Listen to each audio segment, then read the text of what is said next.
Hello Australia, it's Glenn James here. Welcome to a bonus episode, My Millennial Story. Today I'm joined by Charlotte Meeks. G'day Charlotte, how are you? I'm good, how are you? I'm pretty good. Now, I think at the start of the year we were at an event in Sydney and a team member or boss, if you want to say, Glen and Jess were there. Yep. And I'm like, yeah, come on the podcast and let's just chat.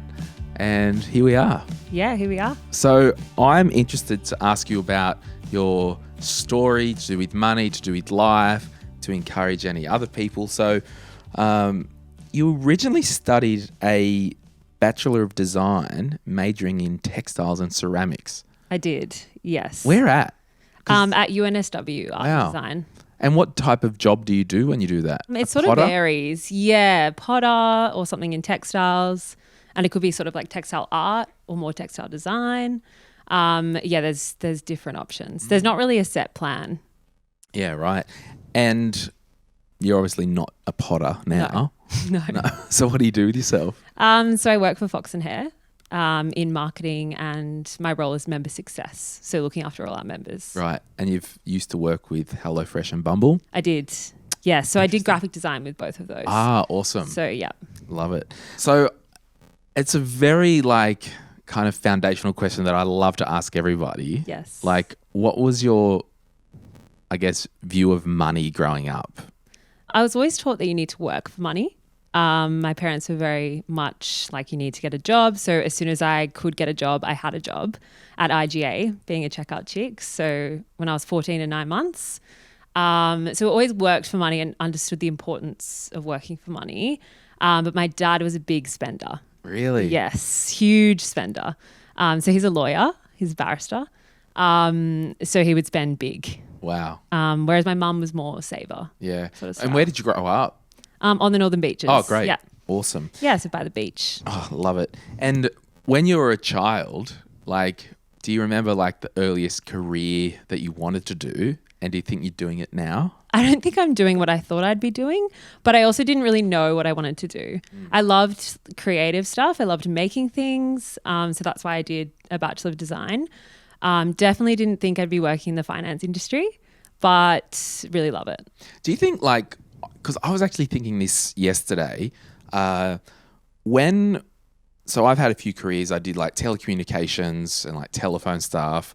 Then I did working in a financial planning office. Then I was a self-employed financial advisor. Now I'm a full-time podcaster, which just sounds weird. But I don't believe anything's wasted. And by that, I mean the things that I learned in my trade, forward thinking, project management, and then took that into the financial planning world, and the skills that I learned in financial planning about talking with people and goal setting with people, I'm kind of using that in the podcasting. Were there any things that you learned maybe from the textiles degree or the art side of things that you've kind of plugged into your marketing roles? Probably just being creative and thinking out of the box has definitely helped. I also think with my roles at HelloFresh and Bumble, they were both sort of startup style companies, and Fox and Hare is sort of startup style company, which definitely prepped me for that. Yeah. And I'm comfortable in that environment. Love it. And random question, did Jess Brady and Glen Hare, did they all right, you just got to drop the name Fox and Hare as much as possible on the podcast? Nah, joking. No, not at all. I did an interview. I don't know when it's going to go up, and it was with some. They run a podcast called the Outspoken Podcast, and 3 triplets, and they're in PR and marketing. Yeah. And at the start, I'm like, all right, let's just get it out, promote all your crap because No, I swear. Yeah, I know. I'm just joking. It's habit, I think. Yeah, totally. And it's what you do. And I'm in marketing, so yeah, and you're proud of it, right? Yeah. And if I had a problem with it, you wouldn't be sitting here anyway. So it's all good. I'm just geeing you up. Would you say you're a spender or saver by nature? Oh, I think that's hard. I think I'm a saver. Yeah. I enjoy spending money, but I think I'm a saver. I forgot to ask Glenn this, but the more I kind of ask people, you get maybe the outliers that maybe don't fall in one of those camps. Because you would obviously, you're in a financial planning office, yes, you're in financial services, but you're running a marketing role. So Yeah. you're actually in marketing before Yeah. you do anything. But you would obviously see, clients that come in, and you might overhear a meeting, or you get to talk to other members in the business. Yeah. Like, do you think there is a bit of a hybrid blend just from your own experience? I think so. I think I was a spender and then I got burnt, learnt my Yeah. lesson, and now I'm a saver. And I've learnt more, so now I'm a saver, if that makes sense. Yeah. I was probably in the middle and then... Well, I think it's so what I've had to do, absolutely, I'm a spender. I'm probably best friends with your dad. We can spend with the best of them. I think once you get to the point where we know what we are, and then we're self-aware enough to implement a system to hack ourselves. So we're kind of hacking the computer. So we are saving automatically. So it's out of sight, out of mind. Yeah. So I don't think you can ever really change who you are, but you can hack the system. Yep, definitely. And how do you manage your money now? Personally, when you get paid, if you get paid from a startup? Do get paid. And I'm making slight jabs because I know Glen and Jess will listen to this. So definitely have a cash flow plan. We don't like to use the word budget. No, neither. Yuck. So restrictive. Yeah. So cash flow plan, pay myself weekly, which has really helped, and put some away into savings, some away for holiday, that sort of structure. And what's your relationship been with credit over the years? That was probably my burn. Yeah. I had a credit card, went to Europe. I did save money. Yeah. So I did the right thing and worked and saved the money, but then it's never quite enough. So had a credit card just in case, came back with quite a lot of debt, took forever to pay it off. So now I don't have any credit cards. Yeah, great. And don't ever want to have it again. And it's funny. It's I put up in the Facebook group the other day, what's your biggest money regret or blowout or something like that? And so many people are like, credit card. And I'm like, no, you guys are all wrong. Aren't they supposed to be this huge blessing and this really good cash flow tool? It's no. Points no, the reason they're created is to take advantage of your human nature. Yeah. And, sure, there's 10% of people that win with them, but that's just because it's for some people doesn't mean it's for all people. Yeah, very rare. Yeah.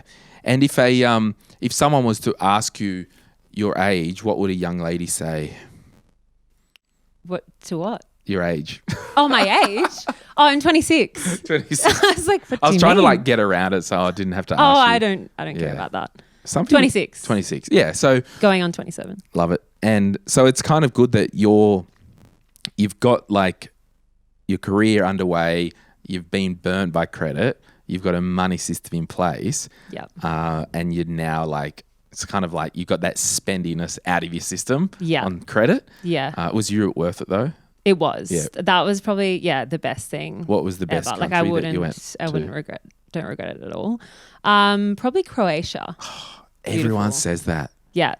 Just really nice vibe, really good food, beautiful weather. Did you ever watch Game of Thrones? I did. Yeah. Yeah. Was there a bit of a soul connection Well, there? that was before. Oh, right. So it was right after school that I went. So that was pre Yeah, sweet. Game of Thrones. But now, yeah. Yeah, love it. So what are your current financial goals? So want to buy a rural property with my partner. Nice. Probably near the Hunter region. I also want to do a stint overseas in London. No, that's working- Scotland. Close. working there and also just living there day to day. Do you reckon your work, Fox and Hare, do you reckon there's could you still do your job from the other side of the world? Yes. So I was actually meant to leave this year. Oh, cool. In April. Nice. Which obviously fell apart. Yeah. But I was very lucky because I was going over with a job. I hadn't locked anything accommodation wise over there. So yeah, it's definitely a goal for the future that I know I can do with Fox and Hare. So yeah. That's awesome. What does your partner do? He's in refrigeration. Oh, nice. Yeah. So he just started his own business this year. So good. I love air conditioners. Yeah. Does he do commercial or resi or? Does commercial. Yeah. He does a bit of residential, but mostly commercial. Yeah. So good. Yeah. And so he would obviously go with you. No. So he was going to stay because he's just started his business. Right. Obviously, it's a trade. You Yeah. can't do that remotely. So he was going to stay. Should be a good little relationship tester. Yeah. So I think he's pretty happy with Corona. There's some wins, some losses with business, but he's pretty happy that I'm here. I don't want to pry, but it's how. can pry. Yeah, I'll pry whatever. Do what I want. How? That's my podcast. Yeah. How long were you going to go for? 4 to 6 months. Yeah. Oh, okay. That's doable. Yeah. And he'd probably come over once. Yeah. Yeah. That's good. It's something I've always wanted to do though. Yeah. And I'm at the age where I'm like, I need to do it now or I need to do it soon. Yeah.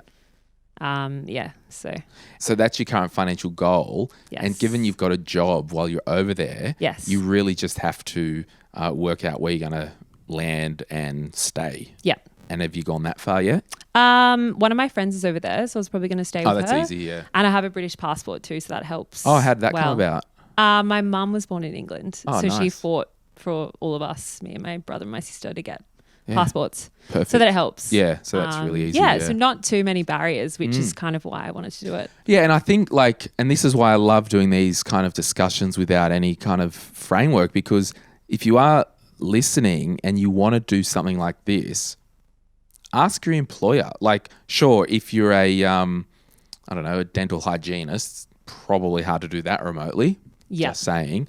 But in terms of, what I'm creating with my team, if one of my team members, except for you, Nath, wanted to piss off for 6 months, like, I don't care what you do, just get the job done. And I don't care where you are, get the job done. Yeah. And it might just mean that you're more active with the team from 4 p.m. to 6, or I don't know what the time zones is. So yeah, we were going to make it work and change my role, and they were great. Yeah, really understanding. So good people. Yeah. What do you think the kind of best thing that you've ever done? Like money related, not money related? Such a big question. I was going to say probably. Yeah, I do love my dog. Yeah, I do love him.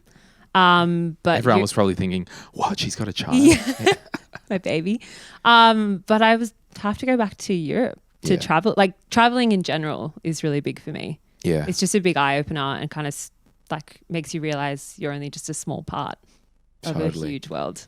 And I think what it does, it's like it just unplugs you from the day to day. The most creative things I've thought of, the most creative things I've put together, it has not been in Blue Bay on the Central Coast. Yeah. Like when I filmed a heap of the Glen James spending plan and did all that, I booked an Airbnb in Brooklyn for a week.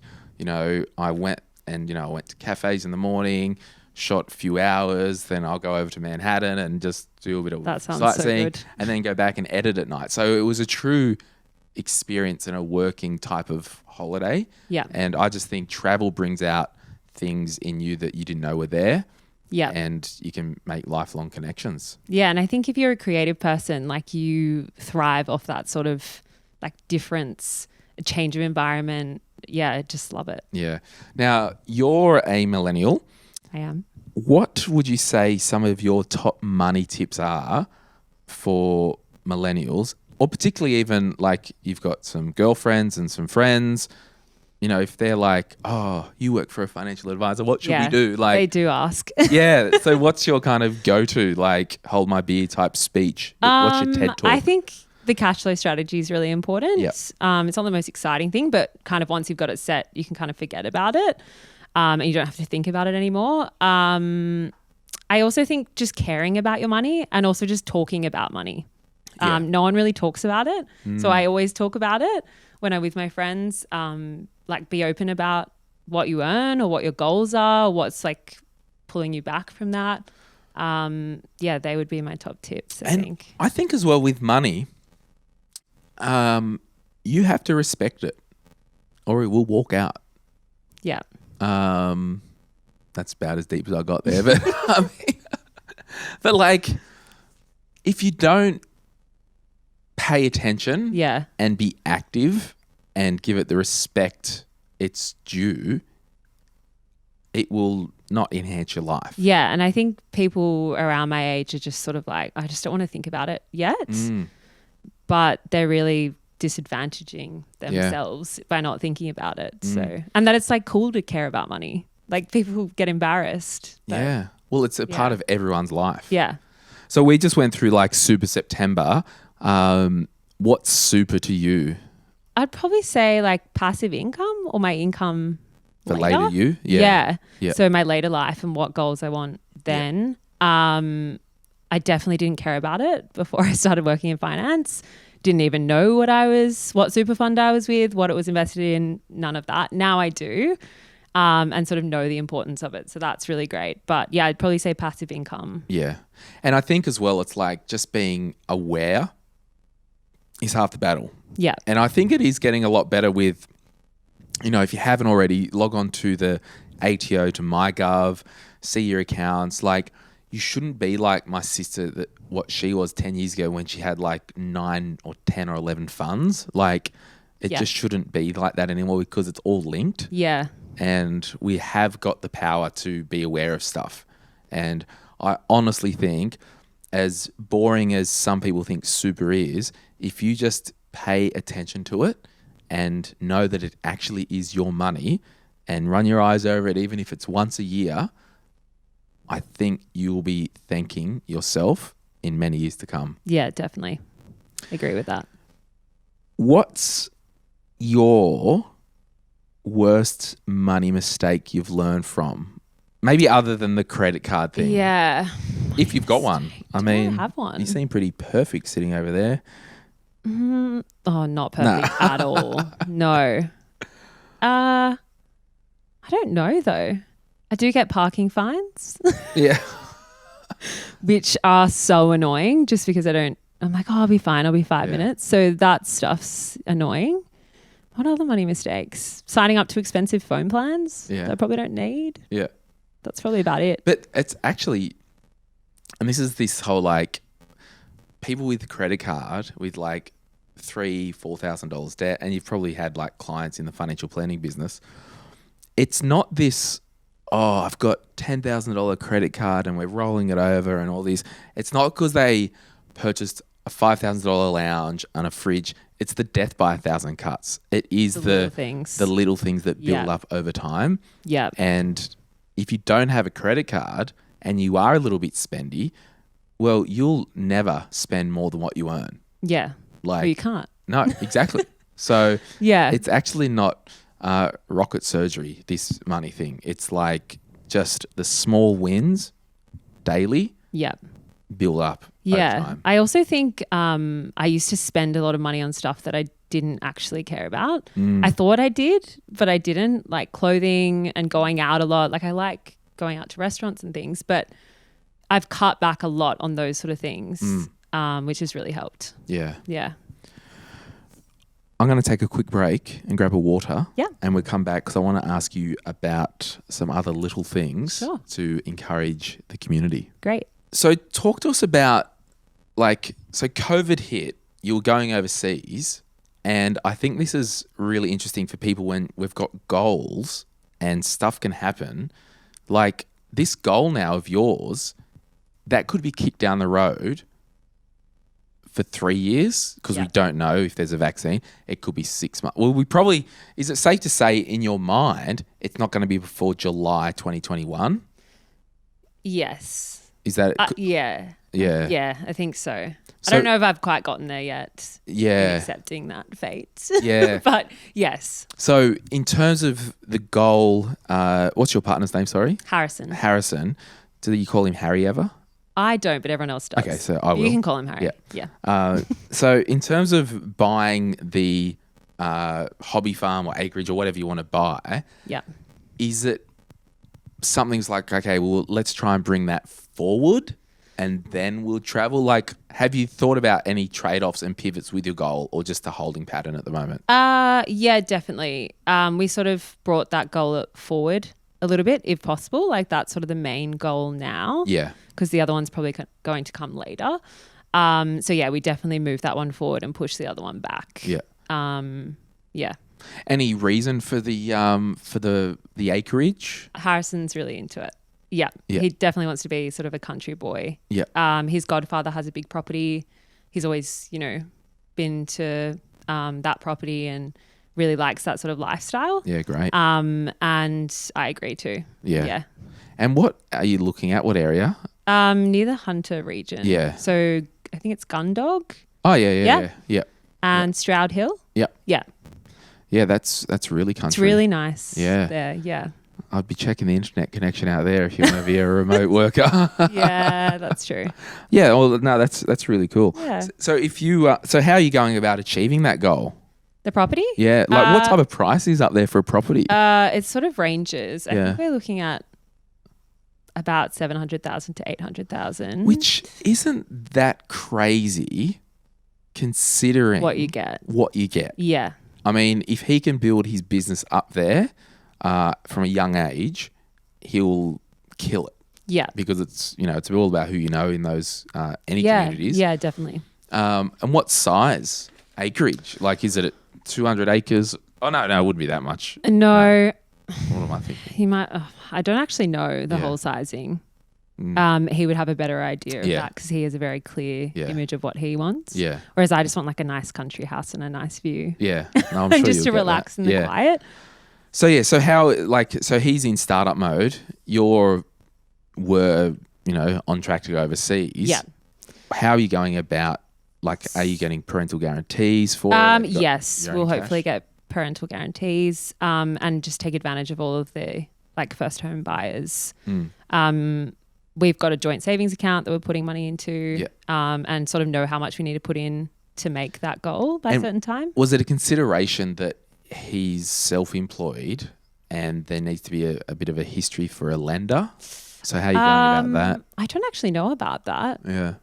The more self-employed thing was he wants to do his own thing Yeah. and have the flexibility of being able to live there and sort of run his business eventually from there without being on the tools. Yeah. So that was sort of... Yeah, just because but some lenders might say, well, and again, a mortgage broker would be able to eat this question all day long, but conceptually it's like, well, we can't use his income to service the mortgage until he's had X amount. Yeah. Or it might mean that you have to go to a different lender and pay maybe a slightly higher interest rate for the short term. Yeah. As in 2 or 3 years. Yeah. It's definitely a lot to consider. Totally. But I totally just think I just like kind of you're debt free, you have clear goals and you're getting after it, because there will be people that are listening who might be debt free and don't have clear goals. And without clear goals, it's just sometimes harder to get through that annoying week. Yeah. It's just sometimes harder to put up with your annoying boss. Me? No, I'm looking at Glen. So Glenn's annoying. here. Yeah. So it just gives you that extra trade-off when you've got a goal, Definitely. because it's like, do we want to spend $200 for this thing tonight, or should we just... Yeah, and we remind each other all the time. We're like, imagine just sitting at the farm, like imagine this when we're doing that, and that keeps us on track for sure. So good. If and you're not allowed to say put it towards the home, but if $10,000 dropped in your lap tomorrow, what are you doing with it? I would probably invest some of it. Right? I'd probably go on a trip if I could with some of it, because that's something I really value. So I wouldn't see that as wasting money. Not at all. And I love travel. And so if I could go away, I would do that and maybe put towards that goal of being in the UK. Some investing. And yeah, that's probably Travel and maybe some of my invest? super. Yeah. Well, that's investing. Yeah. Yep. And you might not have an answer to this, but I just like to ask people, do you have any particular charities that are of interest to you or that you've supported with time or money over the years? I don't personally, but I do through work. Yeah, cool. So we have 3 charities that we support. Oh, we'll talk about them. So OFA, YWCA, and School for Life. Cool. So we do quite a lot of work with them. We do like fundraising, and we also did a climb for Mount Kosciuszko, Right. which is great. And we all raised money, and it was kind of like a competition. So each person in the team raised money for the charity, and it was really good. Can you go back to the acronyms? And Yes. do you know what they stand for? Ooh, Out for Australia, Yes. And YWCA. I don't know You know, what Glenn? the acronym is, but I know what they do. Youth Catholic Women's Association. Yep. Yep.